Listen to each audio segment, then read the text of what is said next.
Kuala Lumpur அனைத்துலக விமான நிலையமான KLIA-வில் 4 கிபோன்களை வெளிநாடுகளுக்கு கடத்தும் முயற்சி நேற்றிரவு மேற்கொள்ளப்பட்ட ஒரு நடவடிக்கைகள் வெற்றிகரமாக முறியடிக்கப்பட்டது.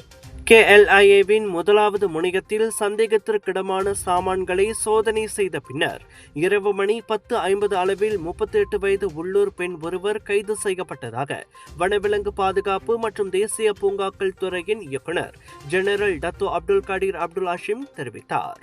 சந்தேக நபர் கோலாலம்பூரில் இருந்து இந்தியாவின் திருச்சிராப்பள்ளிக்கு விமானத்தில் ஏற திட்டமிட்டிருந்த போது பெர்ஹிலித்தான் உறுப்பினர்களும் விமான நிலைய பாதுகாப்பு குழுவும் சோதனைகளை நடத்தினர்.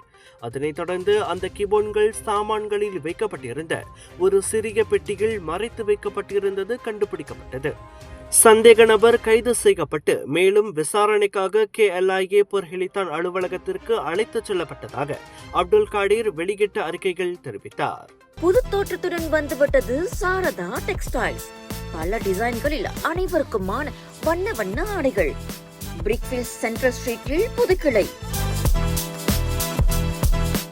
உடனே வாங்க, பிடிச்சத வாங்கிட்டு போங்க.